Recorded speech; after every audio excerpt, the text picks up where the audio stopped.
नमस्ते दोस्तों, मैं श्वेता स्वागत करती हूँ आप सभी का आपके अपने चैनल कथा और भक्ति में। आज आप इस वीडियो में सुनेंगे माँ दशा माता के 8वें दिन की व्रत कथा। सभी बोलो दशा माता की जय, माँ भगवती की जय। पुराने समय की बात है कि एक गांव में एक देवरानी और जेठानी रहती थी। वे दोनों निसंतान थी। वे मेहनत करके अपना पेट पालती थीं। दोनों व्रत पूजन कुछ भी नहीं करती थीं। एक दिन दोनों प्रातःकाल गांव में आग लेने गए। उस दिन गांव में दशा माता का पूजन था, इसीलिए उन्हें किसी के यहाँ से भी आग नहीं मिली। आग न मिलने पर जेठानी देवरानी से बोली, आज हम दोनों का भी व्रत रहेगा। शाम को आग मिलने पर ही रसोई बनाकर भोजन करेंगी। शाम हो जाने पर जेठानी अपनी पड़ोसन के यहाँ से आग लेने गई। पड़ोसन ने उसे आदरपूर्वक बिठाया। जेठानी ने पड़ोसन से पूछा, दशा माता का पूजन करने से क्या होता है? पड़ोसन ने बतलाया, जिस बात की इच्छा करके डोरा लिया जाता है वह इच्छा पूर्ण हो जाती है। जेठानी यह सुनकर पड़ोसन से बोली, अगली बार जब डोरा लेना हो तो मुझे भी बतलाना, मैं भी डोरा लूँगी। जेठानी जैसे ही आग लेकर घर से बाहर आई तो उसे गाय चरकर आती दिखाई दी। ग्वाला पीछे आ रहा था। उसके कंधे पर एक बछड़ा था और एक गाय बछड़े को चाटते हुए चल रही थी। पड़ोसन ने ग्वाले से पूछा, तुम्हारी गाय के पहली बार प्रसव हुआ है क्या? ग्वाले ने बताया कि हाँ। पड़ोसन ने फिर पूछा, गाय ने बछड़ा दिया है या बछिया? ग्वाला बोला, बछड़ा है। यह जानकर जेठानी से पड़ोसन ने कहा, घर जाकर दशा माता का डोरा ले लो। 9 दिन तक व्रत रख कर कथा सुनना तथा 10वें दिन सिर सहित स्नान करके पूजन करना। दशा माता चाहेंगी तो 10 दिनों के भीतर ही तुम्हारी सभी मनोकामनाएं पूरी हो जाएंगी। जेठानी ने घर जाकर सारी बातें देवरानी को बतलाई। दोनों ने दशा माता से मनौती मांगी कि यदि हम दोनों की संतान होगी तो हम सुहागिनों को न्योता देंगे। दोनों ने दशा माता का डोरा लिया। दशा माता की कृपा से डोरे की पूजा से पहले ही दोनों देवरानी जेठानी दशा माता की कृपा से दोनों गर्भवती हो गई। 9 महीने 9 दिन होने के बाद दोनों के यहाँ 2 लड़कों का जन्म हुआ। बालकों के नामकरण संस्कार के बाद देवरानी ने जेठानी से कहा, हमने जो सुहागनियों को न्योतने की मनौती मांगी थी अब उसे पूरा करना चाहिए। जेठानी ने कहा, अभी यह क्या जल्दी है? जब लड़कों का अन्नप्राशन संस्कार होगा तब सुहागिनियों को न्योता देंगे। जब लड़कों का अन्नप्राशन संस्कार हुआ तब देवरानी ने जेठानी को सुहागिनियों को न्योतने की बात कही, परंतु जेठानी ने बात को टाल दिया और कहा कि लड़कों के मुंडन पर सुहागिनियों को न्योता देंगे। होते होते कुछ समय बाद लड़कों का मुंडन संस्कार भी हो गया। देवरानी ने जेठानी को सुहागिनियों के न्योतने की बात कही। जेठानी बोली, लड़कों की सगाई के बाद न्योतेंगे। लड़के बड़े हो गए, उनकी सगाई भी हो गई, परंतु जेठानी अब की बार भी सुहागिनियों को नहीं न्योती। जेठानी बोली, जिस दिन लड़कों के फेरे होंगे उसी दिन सुहागिनियों को न्योता देंगे।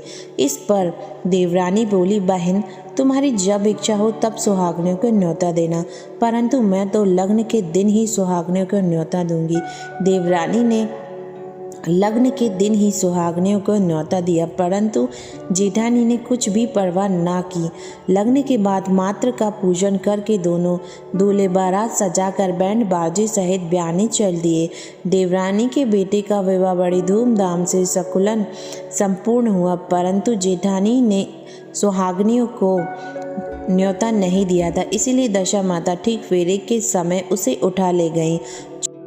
दूल्हे के सहसा गायब हो जाने के कारण वर कन्या दोनों में हाहाकार मच गया। उसकी बारात खाली हाथ घर लौट आई, परंतु लड़की की माता बड़े संकट में पड़ गई। इस अधब्याही लड़की से कौन विवाह करेगा?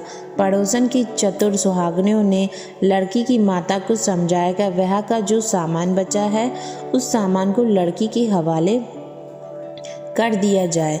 लड़की भिखारियों को सदाव्रत देने लगी।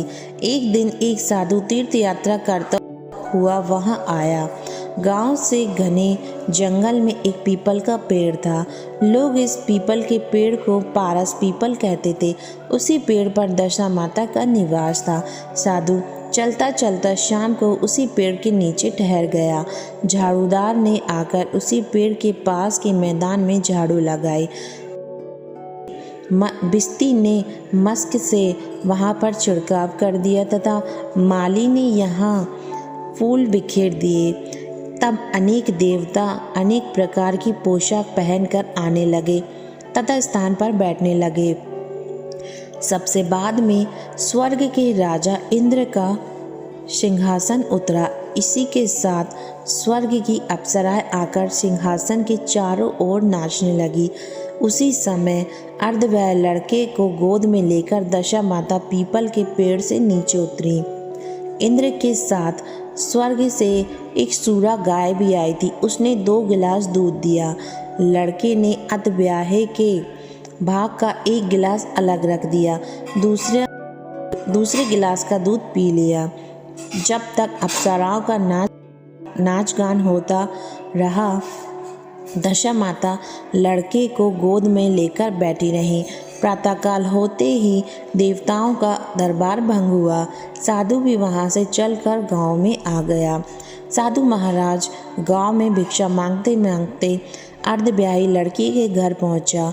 लड़की ने आदरपूर्वक साधु को बैठाया और भोजन तैयार किया। लड़की ने 3 पत्तल परोस कर रखे। पहली पत्तल अर्धब्याहे अपने पति के लिए रखी गई, दूसरी पत्तल बाबा जी के सामने रखी और एक पत्तल अपने सामने रखी।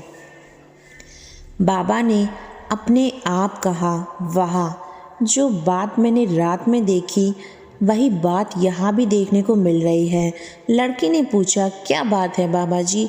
साधु बाबा ने बात टालते हुए कहा, हम बैरागी लोग ऐसी अनेक बातें कहते रहते हैं। तुम्हें ऐसी बातों से दूर रहना चाहिए। तुम्हारा क्या मतलब? तुम तो भोजन करो और भगवान का भजन करो। लड़की ने हट पकड़ ली। उसने कहा, जब तक आप अपनी कही बात का खुलासा नहीं करेंगे मैं भोजन नहीं करूँगी। इस पर भी साधु बाबा चुप रहे।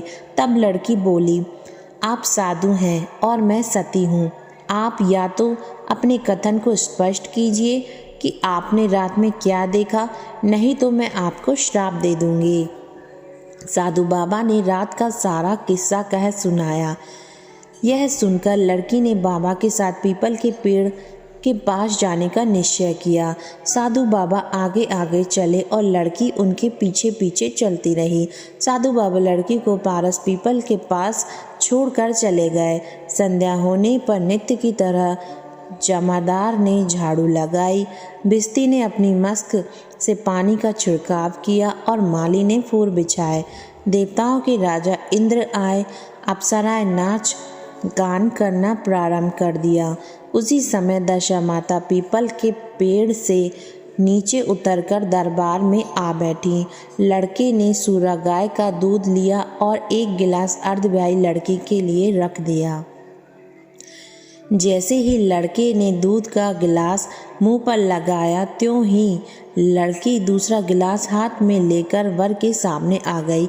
वह बोली, अपना भाग लेने के लिए मैं उपस्थित हूँ। मेरे लिए क्या आज्ञा है?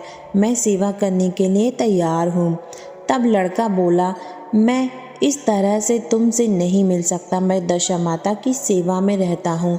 मुझे अभी दरबार में जाकर दशा माता की गोद में बैठना होगा। यदि तुम्हें मुझसे प्यार है तो दशा माता को प्रसन्न करके उनसे मुझे अपने लिए मांग सकती हो। तब मैं तुम्हारा हो सकता हूँ। लड़का दूध पीकर दशा माता की गोद में जाकर बैठ गया। लड़की अप्सराओं के साथ नाच गान करने लगी। जब सवेरा हुआ तो दशा माता ने इस नई लड़की को बुलाकर पूछा, तुम कौन हो? तुम्हारे नाचने से मैं बहुत प्रसन्न हुई। जो कुछ मांगना है तो मांग लो। लड़की ने दशा माता से वचन ले लिया कि जो मैं मांगूंगी आप मुझे प्रदान करेंगी। तथा अस्तु कहने के बाद लड़की ने दशा माता से अपने पति को पकड़कर कहा, मुझे यही चाहिए। दशा माता ने कहा, तूने मांगा तो, परंतु मैं वचन दे चुकी हूँ, इसी कारण मैं तेरे पति को तुझे वापस देती हूँ। राजा इंद्र ने पूछा कि भगवती यह सब क्या राज है? मैं इस राज्य को जानना चाहता हूँ। तब दशा माता ने बतलाया कि यह लड़का मेरे वरदान से ही प्राप्त हुआ था और इसकी माता ने मनौती मांगी थी कि लड़का पैदा होने पर मैं सुहागनियों को न्योता दूंगी, परंतु उसने अभी तक अपना वचन पूरा नहीं किया। इस कारण मैं इस लड़के को विवाह मंडप से उठा ले आई थी। यह लड़की इसकी अर्धव्यायी पत्नी है और पतिव्रता है। पतिव्रता होने के कारण यह देव समाज में पहुंचकर मुझसे अपना पति मांग रही है। दशा माता के ऐसे वचन सुनकर इंद्र सहित सब देवताओं ने वर वधू के ऊपर फूलों की वर्षा की। तब तक साधु बाबा भी वहां आ गए। साधु बाबा दूल्हा और दुल्हन को साथ लेकर गांव की ओर चल पड़े। जब ये तीनों गांव के समीप पहुंचे तो गांव वालों ने दूल्हा दुल्हन को देखकर लड़की के पिता को सूचना दी, तुम्हारी पुत्री एक दूल्हे के साथ आ रही है। जिस दिन से लड़की चली गई थी तो उसके पिता ने लोकापवाद के डर के कारण घर से निकलना ही बंद कर दिया था। गांव वालों की यह भी बात सुनकर उसने घर के किवाड़ बंद कर दिए। उसने समझा लड़की साधु बाबा के साथ आ रही होगी, इसीलिए लोग मेरा उपहास कर रहे हैं। जब गांव के गणमान्य व्यक्तियों ने भी यह बात बताई तब उसके घर के किवाड़ खोले और बाहर निकला। जब उसने सचमुच अपने द्वार पर लड़की और दामाद को देखा तो उसकी प्रसन्नता का ठिकाना न रहा। लड़की के पिता ने इस खुशी के मौके पर बहुत सा दान पुण्य किया और फिर से विवाह की तैयारी की। लड़की ने अपनी माता से कहा, इस तरह से विवाह नहीं होगा। पहले दूल्हे की माता सुहागनियों को न्योता देकर बारात लेकर आए, तब विवाह के नेक पूरे किए जाएंगे। लड़की के पिता ने लड़के के घर पर खबर भेजी। लड़की की मां ने पहले सुहागनियों को न्योता दिया, तब बारात चली। बड़ी धूमधाम से विवाह हुआ। वर वधू दोनों अपने घर पर आ गए। वधू की खुशी में लड़के की माता ने दोबारा सुहागनियों को न्योता दिया। उसी समय से विवाह के दिन वर के घर पर सुहागनियों का न्योतने की प्रथा चली आ रही है। दशा माता ने जिस तरह सती की दशा बदली वैसे ही वह सभी का कल्याण करे। सभी बोलो दशा माता की जय, माँ भगवती की जय। धन्यवाद दोस्तों कथा सुनने के लिए। ये थी दशा माता के 8वें दिन की व्रत कथा। जय माता दी।